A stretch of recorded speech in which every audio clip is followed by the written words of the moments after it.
Today, I'm introducing you and bringing you the 10 best features inside of Catalyst Black.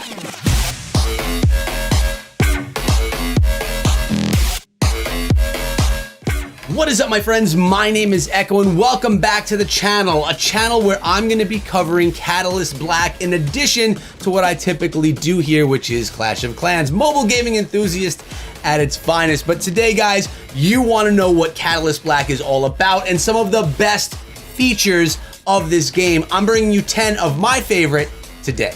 Before we go any further in the video, guys, make sure you subscribe to the channel and ring the bell for daily mobile gaming videos. I want to hang out with you guys on a daily basis, but let's get into number 10. Catalyst Black is a completely new genre to gaming as a whole, not just to mobile gaming, but to gaming. They're calling it a battleground shooter, and there's a reason for this. When you look at Catalyst Black, it gives you, and it gave me, many different ideas. It reminded me of a top-down MOBA like League of Legends or like Dota. It reminded me of the gameplay of something like Destiny with the PvE experience, and with Halo of the PvP experience. So PvE is player versus environment when you're playing against other things like the computer, and PvP is when you're playing against other players. When you're playing Catalyst Black, you are in battles with both, with environmental enemies and with other players. It is a completely amazing mix, which in my opinion makes Catalyst Black having so much potential for being one of the best mobile games out. I am completely in love with it, which is why I'm covering it here in the channel. But that was number 10. We have 9 more to go. Coming in at number 9 are your loadouts for your main character. As you can see, you could choose between a bunch of different skins, and these are going to change over time. They'll probably be purchasable skins, but this is not a hero-based game. It's all about the loadouts that you have. And notice we have the ability, the trinket, your heavy weapon, and your primary weapon. All of these are both upgradable and expandable. So let's come on in here to our primary weapon. I already have 3 primary weapons. This one is about to go to level 4, but we also have a rocket launcher and we have a chain gun. But I really like to go with my battle rifle. But not only that, you also have mods that can go on your weapons, and these mods give you different abilities. You can see right here, you gain 10% increased damage for 2 seconds upon reloading. So all of these loadouts for weapons, for gear, for abilities, they're all customizable with mods, and you could put together some insane abilities and really customize your way of playing, and you could combat others in the same way. You also have heavy weapons, so I have a rocket launcher and a sniper, again with mods. We have abilities that you can utilize, so I'm currently using my healing ability, and I have mods that can be added to that. And of course, you have your trinket, which give you more abilities. I don't have any mods yet, but we need them. So this is what I'm trying to tell you guys right now. We have your hero and their mods and their weapons and their abilities and their trinkets, but there's another side of that too, and that's number 8. In Catalyst Black, we also have something called masks. You see them on the left side of the screen, and masks are your ability to change yourself when the ability is ready into a primal god, which is basically a massive beast, something that is very hard to take down. We have a couple of options for these abilities, for these primal gods, and that's what the masks are. Now we also have powers and relics for these masks, for these primal gods, that again are going to give you different abilities, different things that you do to attack, as well as mods to enhance them as well. So like we said, you have 2 loadouts for your main character and then for your primal god as well. All of it customizable, and this gives so much variety for when you're trying to build out different characters and really build out your playstyle. And you have your relics as well, which again have mods. The mask, the power, and the relic all have to do with your primal god. Your primary, heavy, ability, and trinket all have to do with your main character. Coming in at number 7 is the ability to customize how you play. You don't have to play with mobile controls. Although I personally love them, you can also play with a controller or with a keyboard and mouse. That's right. Super Evil Megacorp, which are the makers of this game, also the makers of Vainglory, are enabling us to play with any input method we want. If we want to use a controller, let's go. If you're into PC gaming and you want keyboard and mouse, that works as well. So it really opens up the ability for anyone to play with whatever input method they like. I love it that the developer here is opening up that option for us as gamers so we can play and be comfortable. Coming in at number 6 is what I see as potential. Now, you guys may know that I do casting with the ESL, the Esports League for Clash of Clans.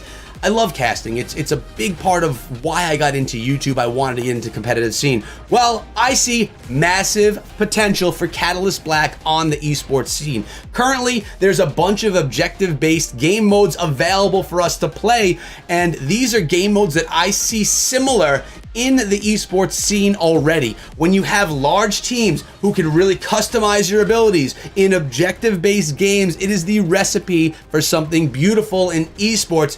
Put me in right now. I would love to do some casting for this game even today. It would be a blast. The game has the excitement, has the battle mechanics, and has the customization and the teamwork that you need for a perfect recipe for esports. Coming in at number 5 is the development team themselves. Now, as I mentioned, this is Super Evil Megacorp. Not only are they listening to what we're saying as a community, but they are openly engaging with us through their YouTube posts, through their social interaction, and through their Discord server, which is wide open for us to come in, give suggestions, and have discussions. So we have a game in alpha phase, right? It's still being built. It's not built out. There's a bunch of things missing from the game that they will be bringing, but they are already listening to what we want. They want to give us a game that we're gonna love and play for a long time. And you really can't ask for more out of a development team than this. Listen, it's in a handful of our hands. I'm very lucky to have this game. And they're listening to what we wanna do. They're listening to what we wanna play. They're listening to what we wanna see. Again, it's beautiful. Coming in at number 4 is me repeating something kind of that we said before, and that is that this is not a hero-based game. The game is based on the gear, the upgrades, the progression, the mods that we choose. So you're not trying to get this character because this character has these abilities, or this character because this guy can do that. No, you can go with any character. It's just basically they're all the same, and you customize them, you build them based on the gear, the mods, and all the equipment that you hook them up with, that you decide to spend the time upgrading, that you maybe purchase in the shop. So the customization abilities right here in this game are endless, and they can only bring more. You introduce one new mod to the game that can completely open up our builds. And I'll tell you what this reminds me a lot of. It reminds me a lot of the gear sets and the systems that we see in games like Diablo 3, where you really are focusing on the gear that you can do. Now, there are different heroes in Diablo that have different abilities, but the gear system itself kind of reminds me how you would build this out, which gives me a massive amount of potential for things that I could do on this YouTube channel, since on my second channel we covered Diablo Immortal, which in a way is similar to what we're doing here. So I see potential. Coming in at number 3 are quests and rewards. Basically, you can see them above my head right here. I've completed both of them, but you do get rewards for competing in the day and rewards for competing or winning in the week. 1 win per day, you get rewards that you can use and spend inside of the shop for new weapons, for upgrades, and cool stuff like that. 7 wins for the week, and you get bigger rewards, which is a nice way to put progression into the game. It makes me want to log in and at least get those wins. So like on a day that you're like, oh, I don't know if I have it in me to battle, but I need to get my rewards. We need to jump into the game and get a victory so we can get those rewards. Not only that, we have something called well rested, and a lot of people have asked me what this means.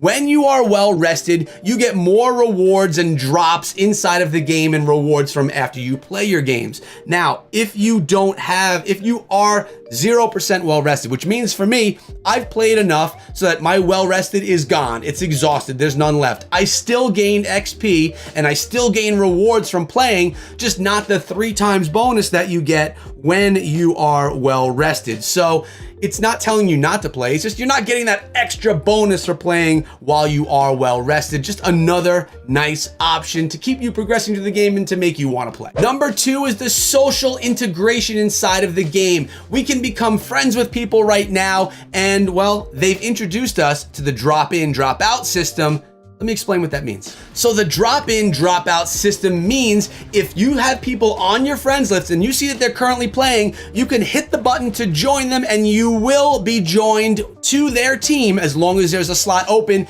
and you could play with your friends. Now, that's the dropping in portion, but there's also that drop out portion as well. They are allowing us to join games and leave games at will with no penalty. And because the gameplay style of this game doesn't really, there's no way that you can kind of troll your team by leaving early, right? It's not gonna really hurt your team in any way as long as you can get people replacing and all that stuff happening. So this is a great mechanic to have easy, fast matchmaking and to be able to keep the games fair and keep people engaged in it. You know, there's no reason to troll. You can do nothing but hurt your stats because remember, you are gaining XP. You are gaining rewards from doing actions in the game. If you go in a game, hide in a bush in the corner and do nothing, you're not going to get any rewards. And there is a multiplier on your rewards that you get for finishing a round, but if you don't get any rewards in the first place because you're not playing, you don't get the multiplier, so you're not going to get any advantage for being a troll or just hang out in there. So really, drop in, drop out is something new and has potential. Let's see how it develops. And coming in at number 10, well, it's simple, guys. This game is super fun and easy to fall in love with. I've had some amazing moments where I come back with my team and we are able to win after being down at a deficit in the beginning. I've had games kind of like the gameplay that you've been seeing where I go on crazy rampages where they tell me I'm invincible inside of the game. And you know, it just is a lot of fun to play. The kill feeds are really awesome. Even the terminology that they use when people are dying on the bottom of the screen is comical. The game has a lot of potential. I hope that it continues to develop as well that it's been developing so far, and I can't wait to see where it goes in the future. You can be guaranteed that you're gonna be seeing more Catalyst Black right here on my channel. Now, we have 3 game modes. We've talked about them in my previous video. If you missed it, well, you can see it right here. Make sure you go check out that one ASAP. But there's gonna be more game modes coming as well. I'm hoping to see a team deathmatch or a battle royale or something that's less focused on the objectives, because sometimes you don't want to do objectives. You just want to go slay people, and it would be cool to have that option as well. Those are my top 10. Let me know anything that you missed or that I missed or that you want to add in the comments section below. Make sure you follow me here as well so you don't miss out on any more Catalyst Black coming in the future. Hope you guys enjoyed the video. Check out my last Catalyst Black video right there. Remember to be safe and be good.